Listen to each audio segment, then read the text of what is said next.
welcome to the lab. My name's Rocksteady, and this week on Extract All the Things, we will be doing the ultrasonically assisted extraction of Egyptian chamomile. Before we deep dive into it though, a couple words from our sponsors. So if you're in the US and you're looking for a laboratory supply company, look no further than Gold Leaf Scientific. Gold Leaf Scientific is top of their game. You know, their terpene refinement systems are just next level, and there's nothing else on the market like them.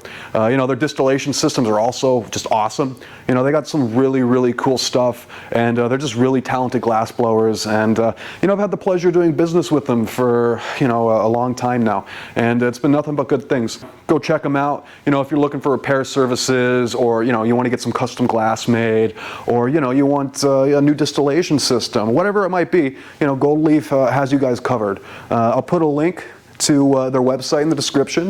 You know, go check them out. Let's get to you know, what we're doing today.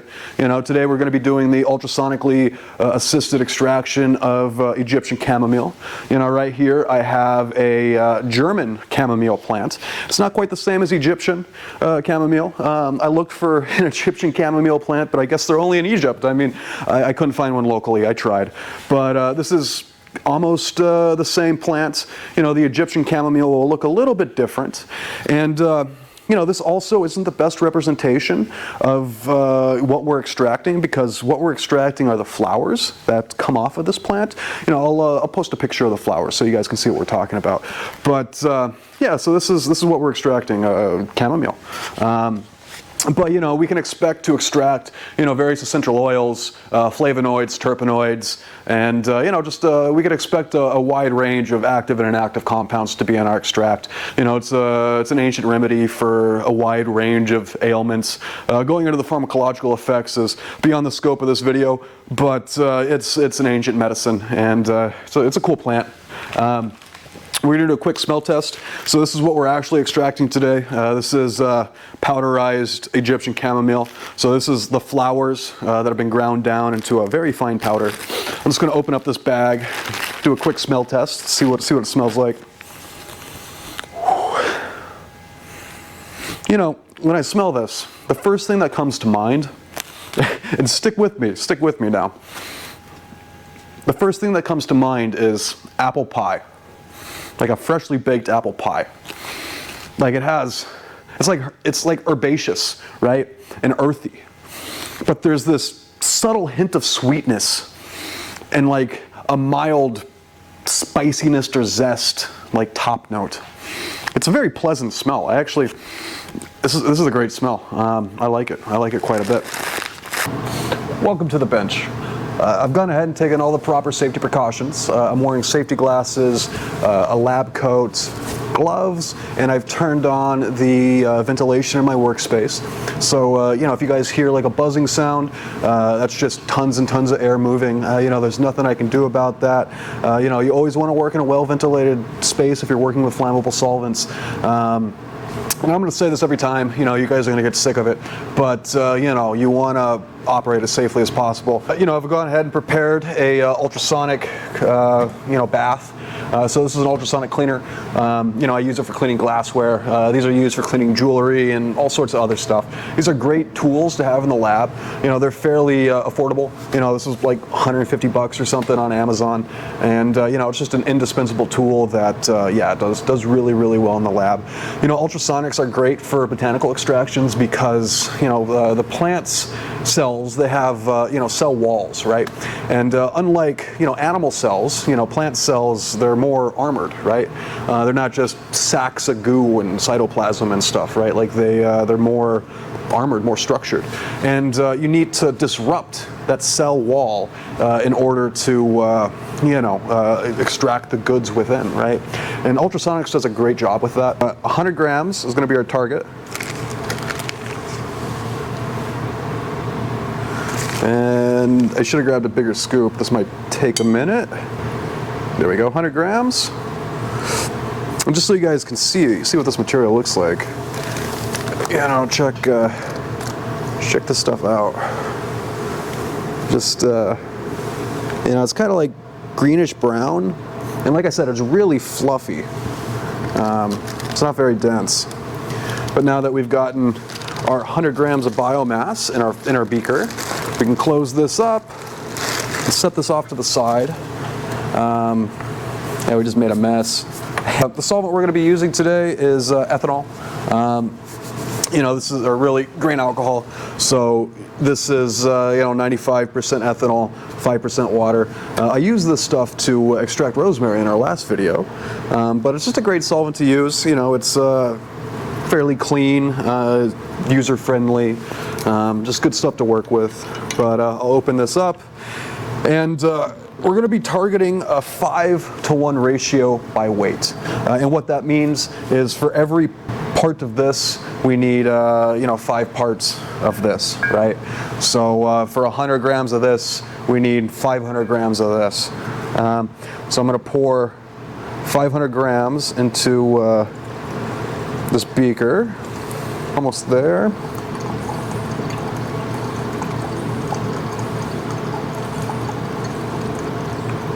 Okay. So final weight was 509. A little heavy, but that's okay. We'll write that in our log. So here is our chamomile powder, or Egyptian chamomile powder, and ethanol. You can see it's a total suspension. The ethanol has been drastically discolored. It looks like murky, muddy water. So this is a glass stir rod. Great tool to have in the lab. These are the best implements for stirring, in my opinion. You can always use stainless spatulas and stuff like this, but glass is just better in my opinion. We're going to stir that up. Make sure everything is good and mixed and saturated. Now it's like super muddy looking. Like, yeah, that stuff just looks like straight mud. It smells good though. It smells like apple pie. Like the chamomile stuff really does. But yeah, now that we've got that going, take a paper towel real quick. Clean off our stir rod. And set this off to the side. And now what we're going to do is we're going to set this, we're going to cap it first, but we're going to set this in the ultrasonic bath.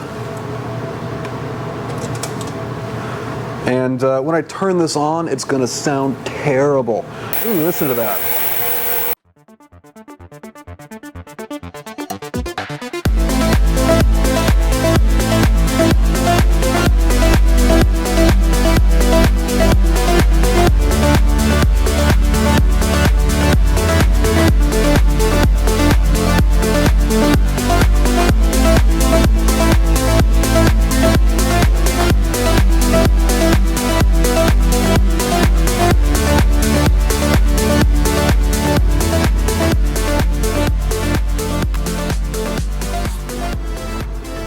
So, we got through our first 29-minute cycle in the ultrasonic bath. I can finally talk to you guys because that hellacious, ultrasonic noise is no longer pounding in my ears.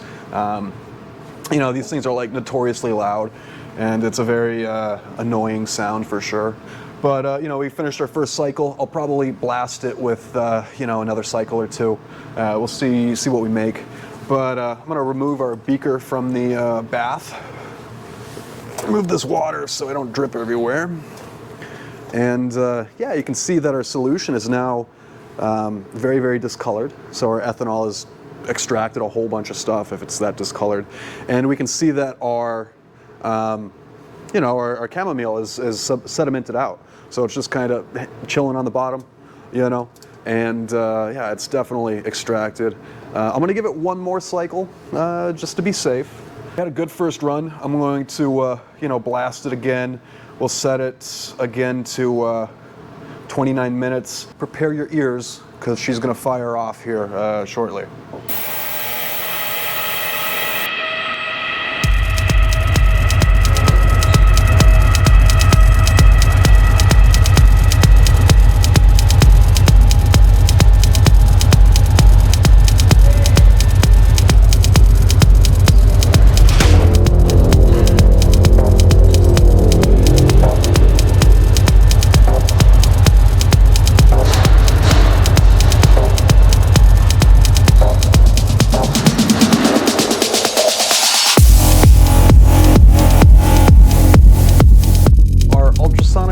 assisted extraction of Egyptian chamomile was successful. We cycled it 3 times, 29-minute runtime each cycle for a total runtime of 1 hour and 27 minutes. And it extracted really nice. You know, it was a quick, thorough extraction, and you know, it was just a great technique. But I went ahead and tore down the ultrasonic bath and set up our next stage of processing. So we'll take our ultrasonic extract. You can see how it's sedimenting on the bottom. Look at that color, it's just so dark and nice. You know, that's how you know it's chock full of goodies. But we'll take our stir rod, stir it up, you know, just get all that sediment on the bottom back into suspension.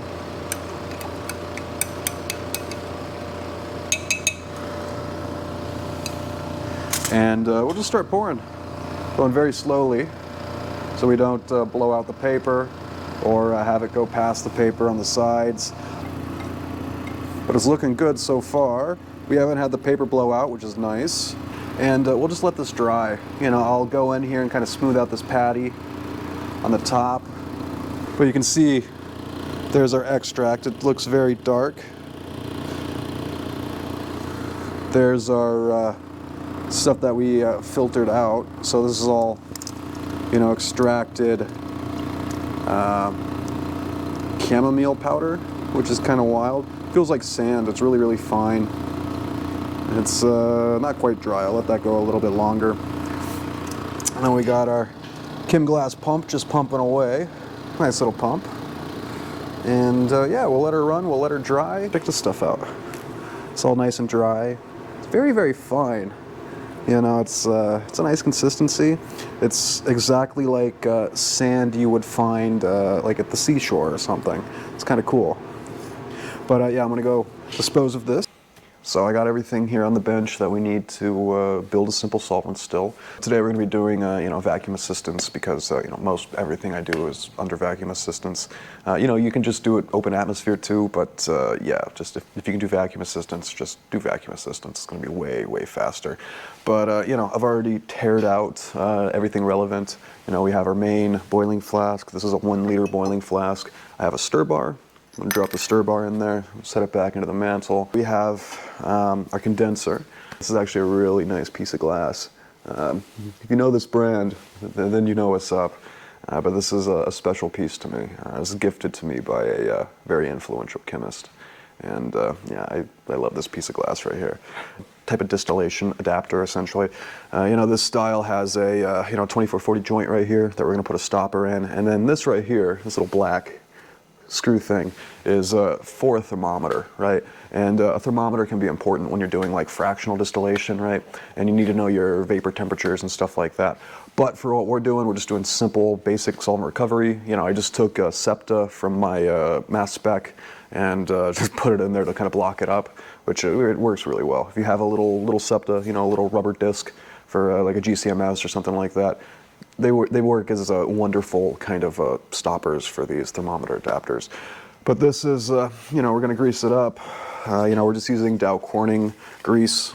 And, you know, there's tons and tons of different vacuum greases out there, you know, different flavors, if you will.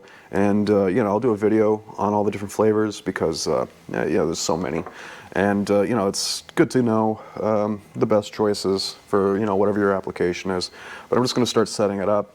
So I greased both those joints, greased our 2440 stopper. We'll insert that in there. We'll, before we insert that, let's actually just fill this up. So I have a normal funnel. Take our solution, which is nice and dark, and let's just start filling up our boiling flask.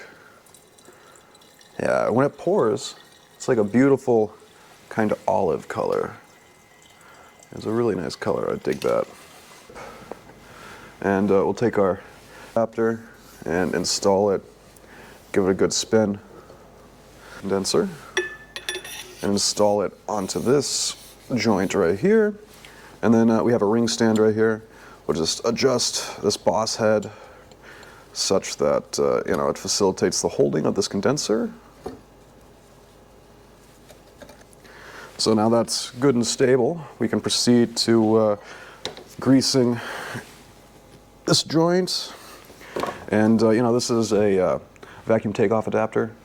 This is old Pyrex. I mean, this is probably older than me. Yeah, we'll grease this joint as well. We'll install it on here. And then, yeah, we might not even need, so this is a lab jack stand right here, which I don't think we actually need for this, which is nice. But we'll install our receiving flask. And yeah, put that down there. And there we go. There is a simple solvent still. Set the lab jack aside, and I will need to get it a little bit higher, it looks like, but we'll just put it on a notebook to get that last little bit of space. But there we go. So there's a simple solvent still. You know, we'll boil the solution in here. The solution in here will rise up into this K-Z adapter. This is blocked off, so it'll be forced to go up this U-bend right here. And it'll want to go down here, where it will interact with this condenser and be cooled down. And yeah, condense, you know, turn into a liquid again, and then it will drain into this receiving flask. And all the while, we're pulling vacuum off of this hose barb right here. I got my vacuum line right here. I'm going to hook that up. And yeah, we should be ready to go. I'm going to hook up this condenser to my chiller. Yeah, next time you guys see me, the system will be made ready for operation, and yeah, we'll be rocking. So, our still's set up. The condenser is running, you know, the chiller's running, condenser's full. You know, we got our mantle heating up, we got it stirring, and then all we need to do now is just engage our vacuum pump. So now our vacuum pump's engaged and the system is pumping down. And yeah, we should start seeing distillation of ethanol here fairly shortly. You know, right now the mantle is sitting at like 54 C. There we go, we're starting to boil. But you got to remember, the boiling point of ethanol at atmospheric pressure is 78.37 degrees Celsius, right? And as soon as you start applying vacuums to things, you know, you suppress the boiling point and you make things boil more readily and more rapidly at lower boiling points. So even though the mantle's at 54 and we just turned it on, you know, ethanol is volatile enough to start boiling. You know, I'm going to take you guys down real quick just so you can see. And mind you, we just turned this system on like literally a minute ago, and we already have boiling. We don't really have any condensing quite yet, but when we do, we will see it condense in this condenser, and it'll flow down here through this vacuum takeoff adapter, down this drip tube, right? And then into this flask where it'll be collected, and yeah, we'll be yeah, removing it from our extract. But there we go, it's starting to boil pretty good. You know, it'll take a little bit of time for all this to heat up. You know, now it's just condensing, it's boiling and condensing up here and just flowing back down. But you can start to see vapor condensing up here, which is beautiful. And yeah, we're condensing in the condenser now. And any second now, we're just going to start dripping into this flask. So now that this is running, we'll just give it a little bit of time to do its thing. You know, this is a really slow way of doing it, but you know, most people, if you don't have rotovaps, which you know, most people don't, you know, it's just going to be really, really slow. Like, it's painfully slow for. Now you can see that we're dripping down here and collecting it in our receiving flask, and that is, you know, ethanol plus probably some lower boiling point terpenes. But yeah, you know, it's at least out of our extract, which is nice. So we got a nice rolling boil, you know, that's doing really well. So it's a couple hours later. Solvent recovery was mostly successful and drama-free.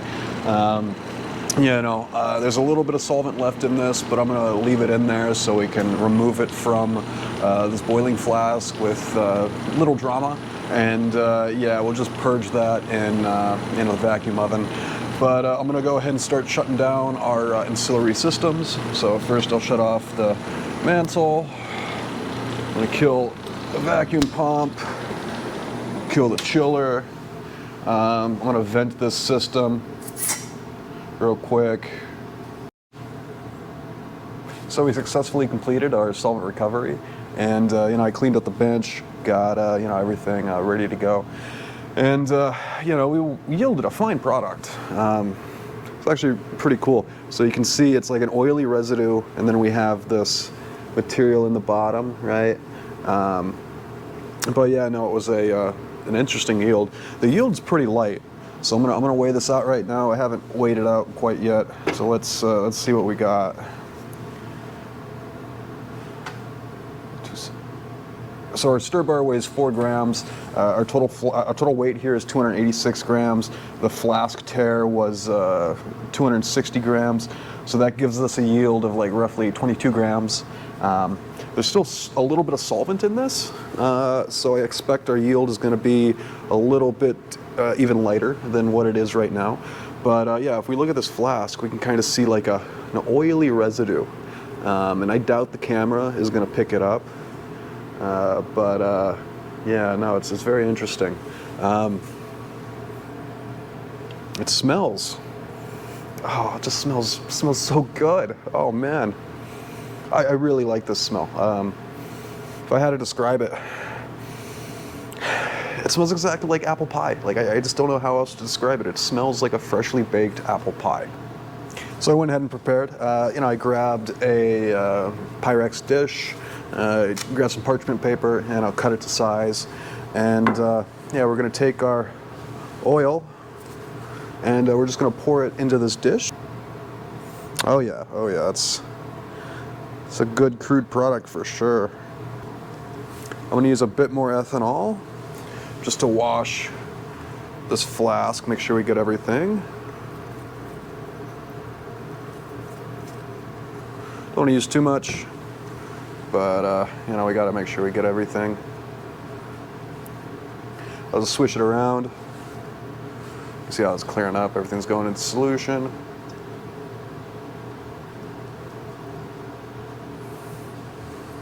See the residue that's left behind, it's like this reddish kind of oil. Interesting.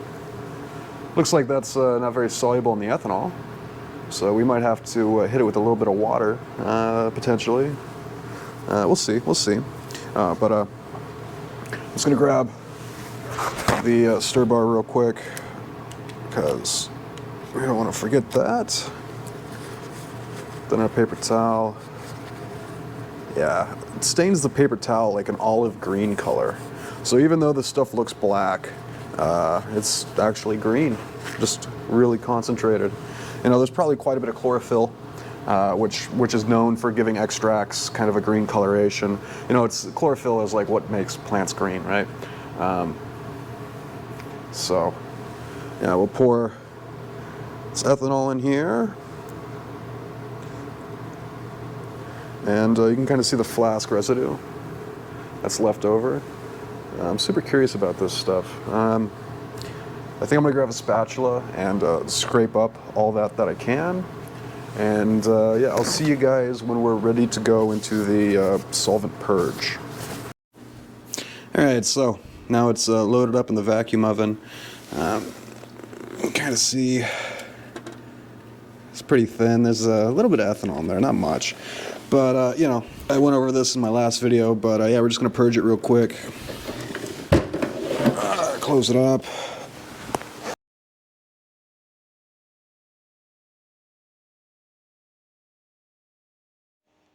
So, this is the product that was yielded from a ethanol extract of Egyptian chamomile. It's kind of like a black tar-like substance, super sticky. This just came out of the oven, but it is starting to cool down. It seems like it's pretty thin. This material would probably make just excellent distillation crude. We might have to distill this stuff. It looks really nice. We did it. We successfully extracted Egyptian chamomile utilizing ultrasonic assisted extraction. we yielded a fine product. It's a beautiful oil. It's nice and dark, completely black. But when you put it in a thin film, that oil kind of turns into this beautiful greenish gold color, right? And there's a lot of green in it because there's probably a large amount of chlorophyll in there. And that's just due to the nature of ultrasonic extraction, right? Ultrasonic extraction is a very thorough technique. It's going to help ethanol pull whatever ethanol can pull out of that material, right? And, it's going to pull a bunch of undesirables as well as our targeted compounds.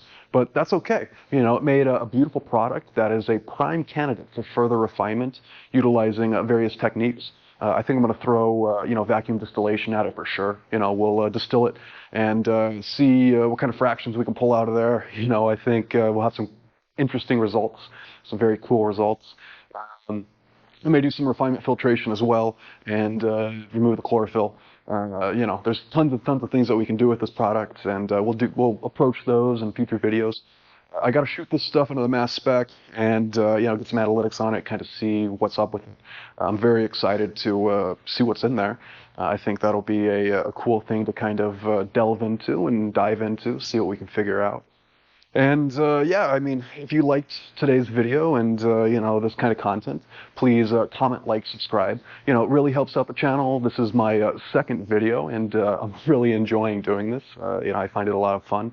And it's very stimulating for me, which I enjoy quite a bit. I got to give a special shout out to this video sponsor. This video is sponsored by Gold Leaf Scientific. Gold Leaf Scientific is my go-to supply company when it comes to lab supply, stuff like that. They got a bunch of cool glassware, and they're just a great company to work with. But go check them out. That is Gold Leaf Scientific at goldleaflabs.com. Thanks for, spending time with me in my lab. I hope you guys enjoyed yourselves. I know I did. I learned a lot this episode. It was a fun episode. But I'll see you guys in the next one.